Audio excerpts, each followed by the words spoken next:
My dad bet $10,000 I'd cry at Christmas dinner when he handed me a disownment letter. And I didn't just survive, it backfired spectacularly. The Winslow estate was glowing with holiday lights, the smell of pine and cinnamon filling the grand halls. I walked in, my heels clicking against the marble floor, trying to steady the storm of emotions brewing inside me. Christmas had always been complicated in our family, but this year felt heavier, like a weight I could barely carry. Malcolm, my father, was waiting in the living room with that same smug look he wore when he thought he was untouchable. He handed me a crisp envelope, the kind that screamed importance and menace at the same time. His eyes flicked to Desmond, my brother, who smirked knowingly. I realized almost instantly that this wasn't just a letter. It was a public bet between them, a cruel game meant to humiliate me.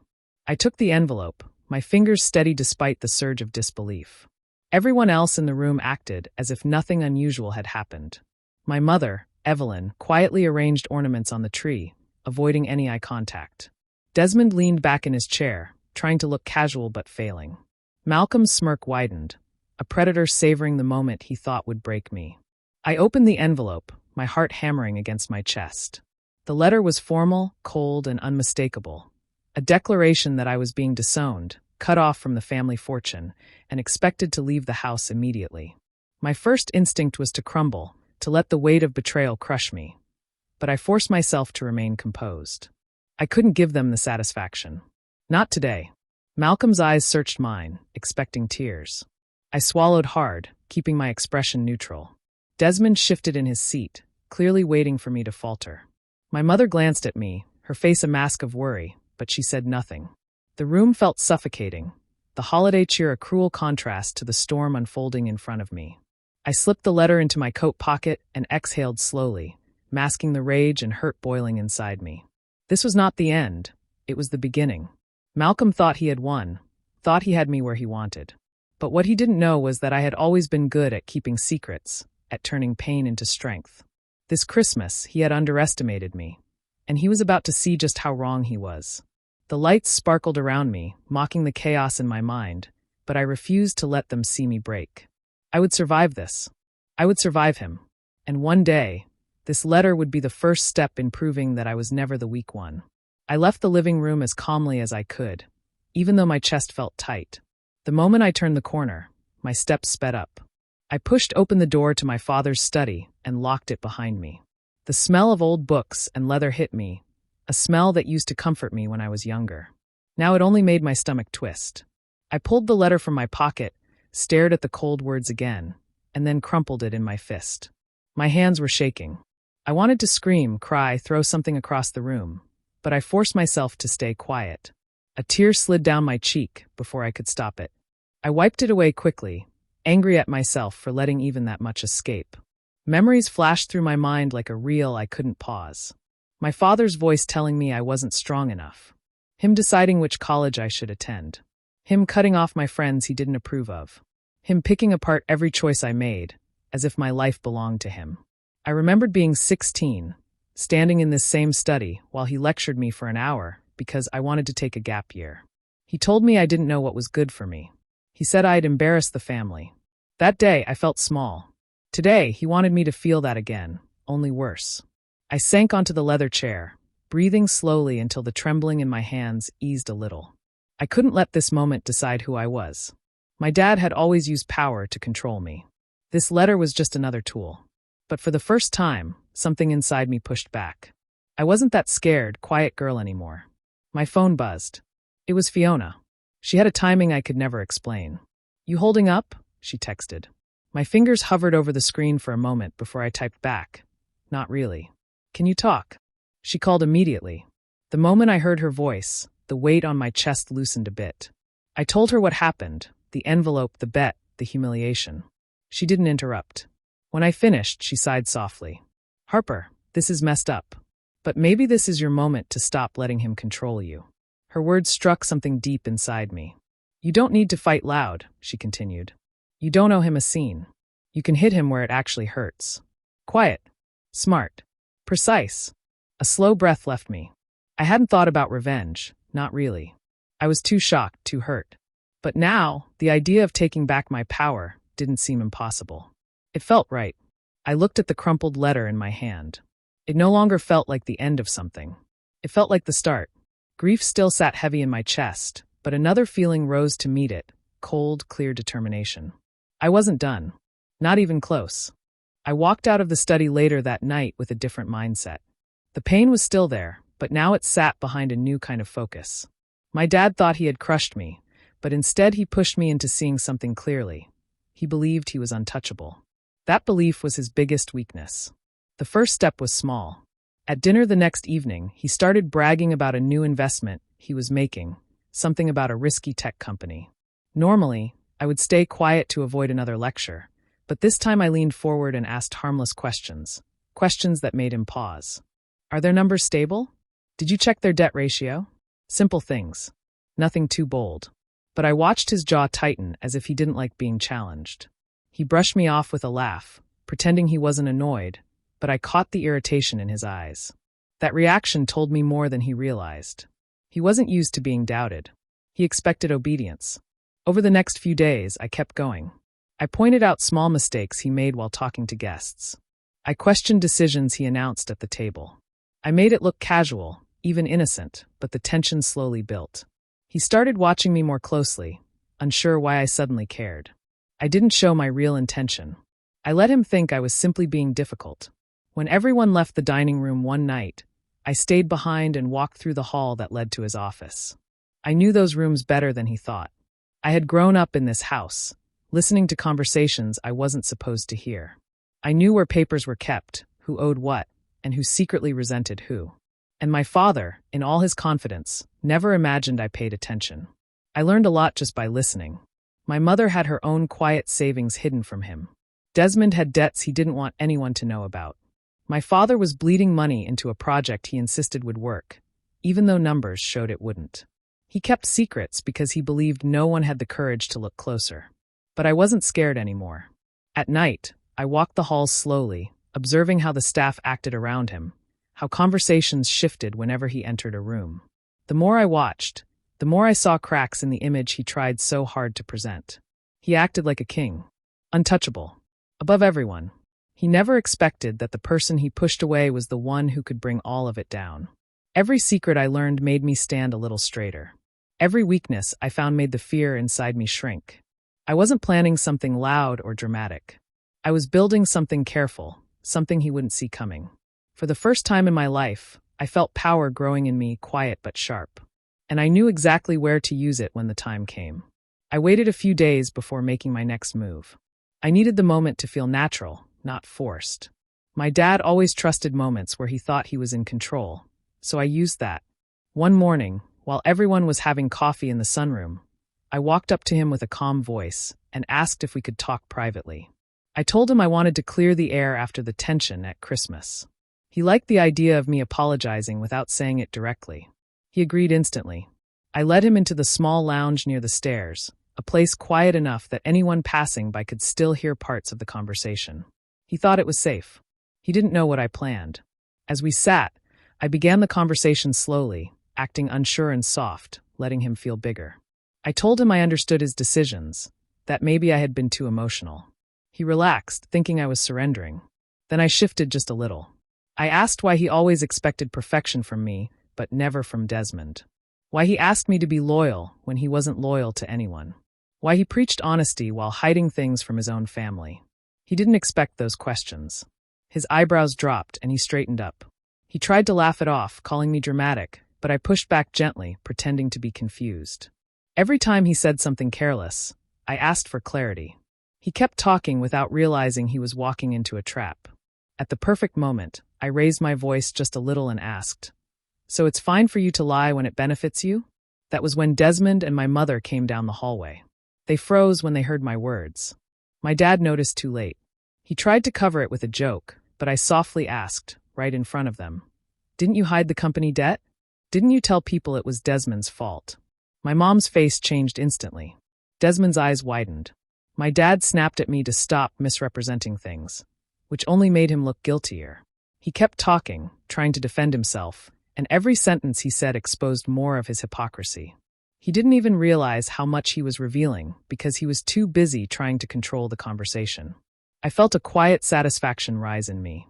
He had spent years using his words to corner me, and now he was trapped by his own. That night, I called Fiona and told her everything. She laughed softly, impressed. Then she told me she had something else, emails she found, messages he sent to people he claimed he never spoke to, documents showing debts he blamed on others. She even uncovered something worse, moments where he betrayed even close friends for money. Piece by piece, the image my father created was falling apart. And none of it was because I yelled or fought loudly. It was because I finally learned to be smarter than him. The satisfaction wasn't loud. It was steady. It was earned. I didn't rush my next move. I spent a few days watching how my father behaved after the incident in the lounge. He tried to act normal, but I could see a change in him. He spoke more carefully. He watched me with a different kind of attention, like he was trying to figure out what I knew. That alone felt like a small win, but I wanted more, something that would shake him just enough to make him nervous. I started with something simple. My father loved his reputation more than anything. He spent years building an image of a strong, flawless businessman.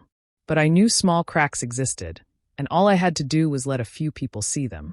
There was a friend of his, Mrs. Clark, who ran a charity event every year. She adored my dad because he donated large amounts, money he sometimes didn't actually have. I sent an anonymous message to her assistant, hinting that he might not be able to keep his promised donation this time. It wasn't dramatic, just enough to plant doubt. Within hours, the story reached a few people in their circle, and whispers started moving quietly. Not loud enough to ruin him, but enough to make him uncomfortable. Next, I let a different rumor slip through another channel, this time to one of his business partners.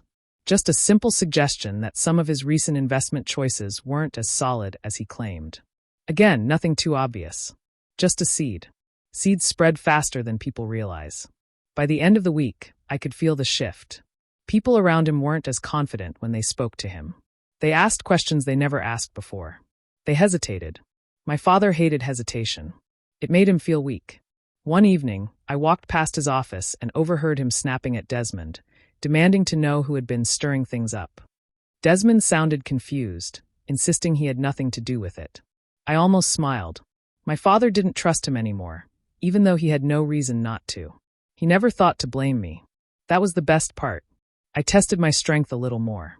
At dinner, I asked him harmless questions about upcoming plans in front of guests.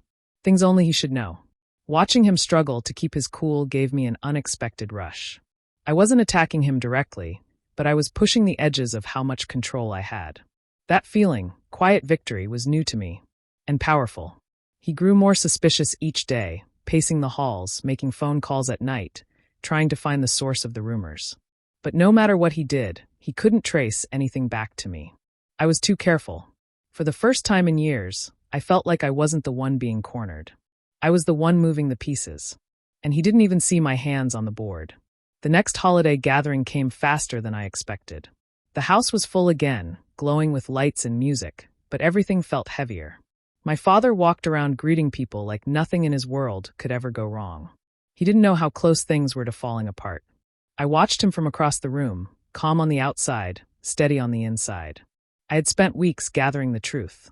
Fiona helped me pull together things I never imagined I would hold in my hands. Proof of lies, proof of betrayal, proof of the man he really was. I didn't plan to shout or create a scene, but I knew tonight was the moment. When most of the guests stepped into the dining room, I walked up to him. My voice was steady as I asked if we could speak for a minute. He looked annoyed, but he followed me because he didn't want anyone to think he was refusing his own daughter. We stopped near the fireplace, and a few family members lingered close enough to hear. My mother, Desmond, and an aunt who always pretended not to listen. I didn't ease into it. I told him I knew about the investor he lied to. I told him I knew about the business partner he cheated. Then I told him the part he least expected, the affair he thought he hid years ago. His face changed instantly. The confidence cracked. His eyes widened like he couldn't believe I said it out loud. He tried to laugh, but the sound came out shaky. He told me to lower my voice, but I wasn't speaking loudly. His panic made it louder in everyone's ears. Desmond stepped forward, confused and pale. He kept looking between us, unsure who to believe. My mother's hand flew to her mouth, her eyes filling with a pain she tried to hide. My father finally snapped, telling me I didn't know what I was talking about. But I stayed calm and told him I had the messages, the emails, and the warnings he ignored. I didn't show anything. I didn't need to. The fear in his eyes proved I was right. He reached for my arm like he wanted to pull me away from everyone, but Desmond stepped between us. For the first time in his life, he didn't take my father's side so quickly. That hesitation made my father freeze. The room felt still, like the air had thickened. He wasn't the man in control anymore. He wasn't the man with all the answers. He was a man caught, exposed, and unsure where to turn. And every person watching saw it. After that night, everything in the house changed. My father walked around with quiet anger, trying to pretend he still had control, but the truth was already out. People didn't look at him the same way, and he knew it. I could feel the tension in every hallway, and for the first time, it didn't scare me. It motivated me. I had the evidence I needed, documents showing he hid money, lied to investors, and used company funds for personal things he never planned to repay. These weren't small mistakes. They were serious enough to ruin him if the wrong people saw them. I didn't want to destroy his life. I wanted him to understand that he couldn't destroy mine. My inheritance was legally tied to his company, something he always used against me. I sat down with a lawyer Fiona recommended, someone discreet. She explained exactly what I needed to regain control. Proof of mismanagement, conflicting statements, and evidence that he mishandled family trust assets. I had all of it, but the inheritance wasn't my only goal. I needed Desmond on my side. He was always weak, always following our father, but he also wanted power. I knew how to use that. I met him one morning in the garden, away from the staff and away from my father's listening ears. I didn't attack him or blame him. Instead, I told him the truth in a calm voice. I told him what our father hid from him. Debts in his name, contracts signed without his knowledge, and the fact that our father planned to cut him out too once he no longer needed him. Desmond didn't believe me at first, so I showed him one document. Only one. That was enough. His face changed, and his voice shook as he asked how long Dad had been hiding this. I didn't answer directly. I simply asked if he wanted to protect his future, or let our father control it forever. Then I offered him something he couldn't refuse. A future stake that would secure him financially, only if he worked with me, not against me. He didn't agree right away, but he didn't walk away either. The seed of doubt was planted, and doubt is stronger than loyalty. Meanwhile, Fiona worked quietly behind the scenes. She helped move files, encrypt messages, and cover my tracks. She contacted people who owed favors and made sure no one could trace anything back to me. She reminded me when to stay silent and when to act. Everything we did was clean, quiet, and deliberate. Suspense filled every day. My father sensed things slipping, but he couldn't see who was pulling the strings. He questioned the staff, then Desmond, then even my mother. But he never questioned me. That was his mistake. I was no longer the daughter he could control. I was the one he should have feared. I waited until the house was tense enough that everyone felt something was coming. My father had been pacing for days, snapping at anyone who came near him. Desmond barely spoke, and my mother watched everything quietly, as if waiting for a storm she already knew would break. One evening, after dinner, I stood up and told them we needed a family meeting. My father tried to laugh it off, saying he was too busy, but I told him clearly that he should sit down. Something in my voice made him stop arguing. Maybe he already knew he had lost control. When everyone gathered in the living room, I placed a small stack of documents on the table. I didn't raise my voice. I didn't accuse him wildly. I simply explained what each paper meant. Evidence of hidden debts, misuse of company funds, lies he told to investors, and personal secrets he hoped would stay buried forever. He froze. His face went pale, and he kept shaking his head, but the truth was right there in front of him. The same man who once smirked while handing me a disownment letter now sat speechless, unable to defend himself. I told him I knew about the bet he made at Christmas, the one where he promised Desmond $10,000 if I cried. My voice didn't shake when I said it. I reminded him that he tried to humiliate me, to push me away, to make me small. And now everything he tried to hide was in my hands. Desmond stared at the documents and then at me. For the first time, he spoke up loudly. He admitted he underestimated me, that he thought I was weak, that he sided with Dad because he believed I had no power. He said he was wrong. Hearing him say that in front of our father felt like something inside me finally unlocked. My mother didn't say much, but her eyes were full.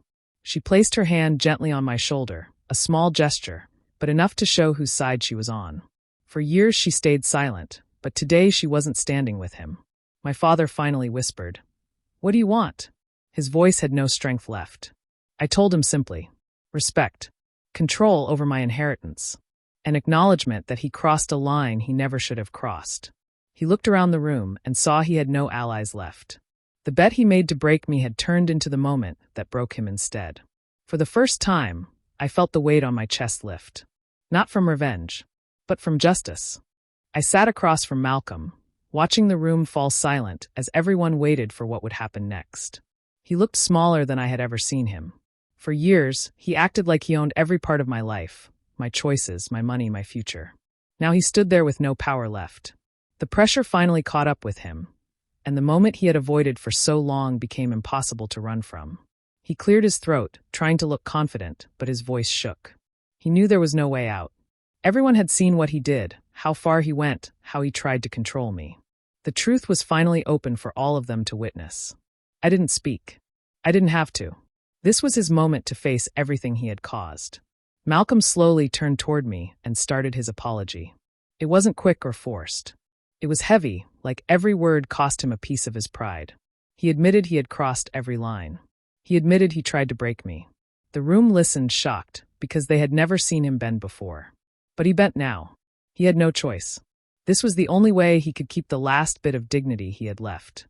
For the first time, he said I had the right to make my own decisions. He said I wasn't weak. He said I wasn't someone who needed to be controlled. Hearing those words didn't erase the pain he caused, but it finally gave me the peace he had denied me for years. It wasn't an apology for show. It was an apology from a man who had lost everything he used to hide behind. When he finished, I finally let out a breath I didn't even know I was holding. That moment marked the end of a long fight I never asked for. I didn't shout. I didn't rub anything in. I simply stood up straighter, knowing I had reclaimed everything he tried to take from me.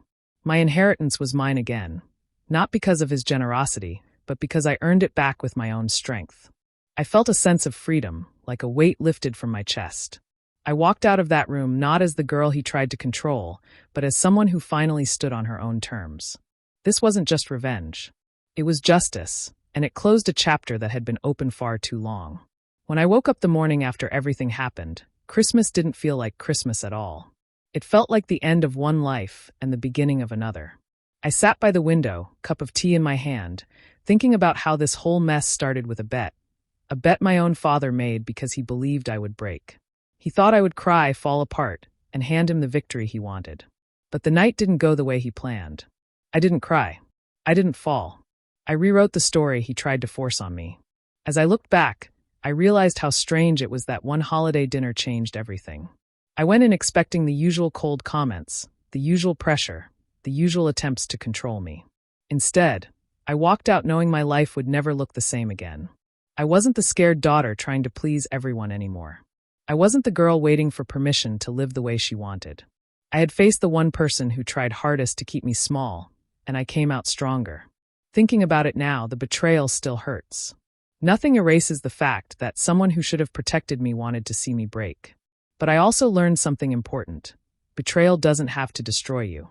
If you take your time, stay calm, and think clearly, it can turn into strength. It can become the thing that pushes you to stand up and fight for yourself. That night became proof of that. My relationship with my family will never be simple again. There's a quiet tension that sits between us now, something unspoken but heavy. They see me differently, and I see them differently too. Everyone knows things can't go back to how they were, and maybe that's a good thing. Maybe distance is necessary. Maybe change is the only way forward. But even with all the pain, I feel a calm inside me that I never had before. I survived something that could have broken me. I held my ground when the people around me expected me to crumble. That quiet victory means more than anything money could buy. It reminds me that strength doesn't always come from fighting loud battles. Sometimes it comes from standing tall when someone hopes you won't. This Christmas was supposed to end with my tears. Instead, it ended with my power. I chose myself, and for the first time in a long time, I'm proud of who I am becoming.